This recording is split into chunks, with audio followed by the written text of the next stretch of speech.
변호사님은 그렇게 오래 활동하셨으면서.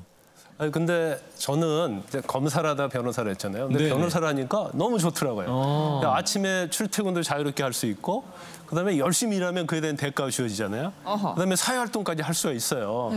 그렇지만 물론 이제 변호사를 하면서 이제 까다로운 의뢰인을 만난다랄지 아니면 이제 사건의 결과가 안 좋으면 스트레스 많이 받죠. 그런데 무엇보다도 아마 다른 변호사님이 다 똑같을 겁니다.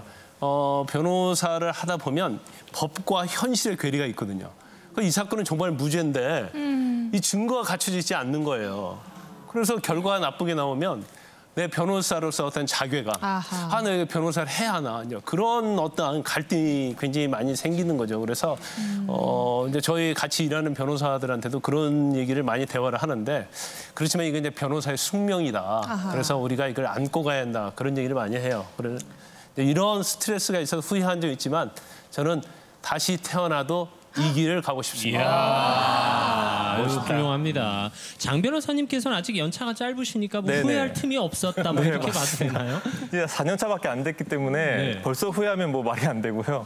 재밌게 하고 있는데, 지금 뭐 김광선 변호사님께서 말씀해 주신 것 같이 법과 현실의 괴리가 있다 이렇게 말씀해 주셨는데, 저는 학교 다닐 때 뭐 공부할 때 법 공부 많이 하고 판례 많이 외우고 하면 나중에 실무 나가서 뭐 변호도 잘할 수 있지 않을까 이런 생각으로 항상 공부했었거든요. 근데 나와서 실제로 실무를 해보니까 이게 실제 생활을 제대로 알지 못하면 변론을 좀 효율적으로 못 하겠더라고요. 그래서 뭐 여러 변호사님들도 좀 어떻게 생각하시는지 좀 궁금한데, 저는 좀 그게 실생활을 좀 많이 공부를 해야 될 것 같은 생각이 들어요. 지금 선배 변호사님들이 다 끄덕끄덕 진짜 하고 그렇게 계세요. 생각들 하시는 거예요? 제가 실제로 객관자의 입장에서 변론하는 것과 내가 똑같은 입장에 처했을 때 그 변론의 강도가 달라지더라고요. 고소인도 돼보고 고소도 당해보고 가족이 소송도 해보고 하면서 의뢰인들이 왜 저렇게 행동하시는지 이해가 너무 됐어요. 예전에는 서면을 보면 내가 볼 땐 별거 아니고 걱정 안 하셔도 된다고 설명을 드려도 막 이렇게 손을 바르르 떨면서 불안해하시는 분들이 있거든요.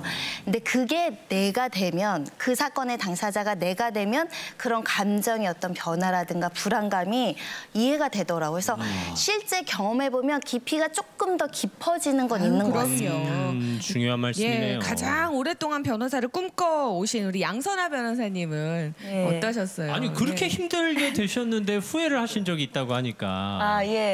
제가 막상 변호사를 해보니까 처음에는 좋은 줄만 알았어요. 그런데 막상 해보니까 제가 딱 느낀 변호사라고 하는 직업은 의뢰인 대신 고민을 해주는 직업이구나라고 하는 걸 깨달았어요. 그래서 저희한테는 여러 사건 중에 한 건이겠지만 그 의뢰인 분들한테는 일생에 단 한 번 있을까 말까 한 그 사건이기 때문에, 그렇게 생각을 한다라고 하면은 정말 사건 꿈꿀 때도 사건 꿈을 꾸게 되고 잠자다가도 벌떡벌떡 일어나게 되고 그래서 그런 거고, 그러면서 이 변호사가 이렇게 힘든 거였구나, 이렇게 힘든 줄 알았다면 내가 정말 시작을 안 했을 텐데 3D인가 이렇게 생각을 했었는데, 제가 또 생각을 하다 보니까 모든 직업이 열심히 하면 다 3D겠구나.